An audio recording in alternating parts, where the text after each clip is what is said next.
Kembali di iNews Prime, pemirsa, Presiden Prabowo Subianto memberikan arahan dalam pertemuan terbuka dan antara di JCC Senayan.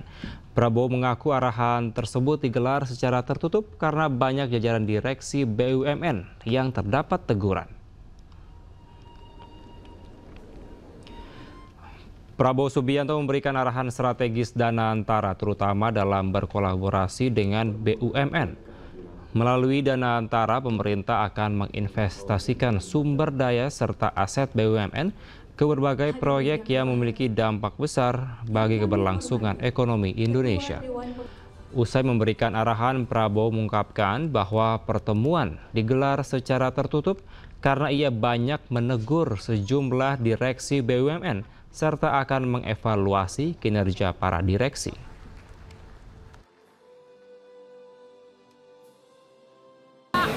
Ya, jadi tadi saya menyampaikan bahwa Danantara ini adalah kekayaan bangsa Indonesia. Harus dikelola dengan sebaik-baiknya, dijaga, dirawat dengan sistem yang transparan dan sangat ketat. Karena ini adalah kekayaan yang luar biasa dan bisa mendorong kebangkitan kita. Kita kelola dengan baik, kita hitung aset-aset kita, ternyata kita kaya. Mungkin sebentar lagi kekayaan Danantara akan tembus 1 triliun US dollar. Dan kalau dikelola dengan baik, ini bisa menghasilkan dana yang besar untuk bangsa kita. Itu pendekatan saya seperti itu.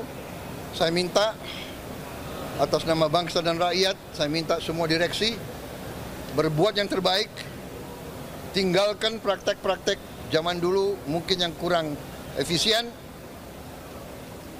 atau ada praktek-praktek yang nggak benar, harus ditinggalkan. Dan saya serahkan kepada manajemen untuk mengevaluasi semua direksi, dievaluasi kinerjanya dan wataknya, akhlaknya, dan prestasinya. Kalau dia tidak berprestasi, kalau dia malas-malesan, kalau dia lakukan praktek-praktek yang nggak benar, menyalahgunakan wewenang, menyalahgunakan fasilitas, saya minta diganti. Yang baik dari bawah, dari dalam, kalau bisa dipromosikan. Kalau tidak, cari ahli yang baik. Tapi tidak boleh yang tidak profesional. Ya, saya bilang jangan memilih atas dasar suku, agama, ras, latar belakang, atau atas dasar partai politik. Tidak, ini harus anak-anak Indonesia yang bekerja sebesar-besarnya. Pemirsa, hari ini Presiden Prabowo Subianto juga bertemu dengan Federasi Industri Korea Selatan. Pertemuan membahas perluasan kerjasama antara kedua negara.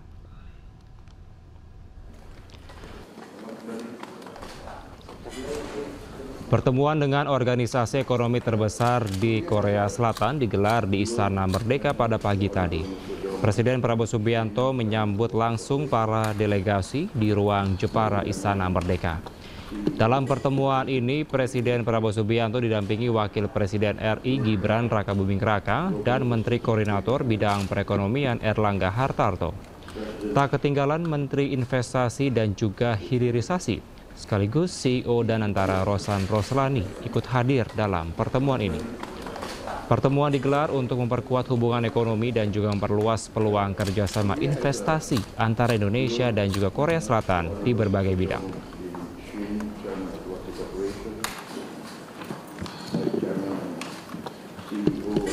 Sementara dalam menyikapi kondisi ekonomi global, Presiden Prabowo Subianto memastikan pintu negosiasi dengan negara lain terus terbuka. Namun Prabowo Subianto tekankan Indonesia tidak akan mengemis kepada negara lain. kita dihantam tarif berapapun, kita akan berunding, akan negosiasi. Kita hormati, tapi kita percaya kepada kekuatan kita sendiri, saudara sekalian. Kalaupun mereka tidak membuka pasar mereka kepada kita, kita akan survive, kita akan tambah kuat, kita akan berdiri di atas kaki kita sendiri. Kita tidak akan pernah menyerah, kita tidak akan pernah berlutut, kita tidak akan pernah mengemis, kita tidak akan pernah minta kasihan orang lain. Tidak perlu dikasihani, bangsa Indonesia tidak perlu dikasihani. Pemirsa, video monolog Wakil Presiden RI Gibran Rakabuming Raka menjadi sorotan. Wamen Sesnek menegaskan pembuatan video monolog adalah hal yang normal bagi pejabat negara. Bonus demografi. Saat ini Indonesia berada dalam momen yang sangat menentukan. Berada di tengah beragamnya tantangan global. Wakil Presiden RI Gibran Rakabuming Raka mengeluarkan video monolog berbicara soal demografi. Video monolog miliknya pun menjadi sorotan. Wamen Sesnek Juri Ardiantoro pun menjawab pertanyaan soal tujuan dikeluarkannya video monolog ini. Ya, ada banyak cara komunikasi para pejabat, Pak Presiden, Pak Wapres, Pak Menteri, dan seluruh pejabat yang lain tentu punya kepentingan untuk menyampaikan hal-hal yang perlu diketahui oleh masyarakat. Ya kan, baik mengenai program-programnya pemerintah maupun terhadap hal-hal yang penting untuk segera disampaikan kepada publik atau kepada masyarakat. Dan baik sekali kalau para pejabat bisa menyampaikan langsung informasi yang benar yang dimiliki, termasuk Pak Wapres.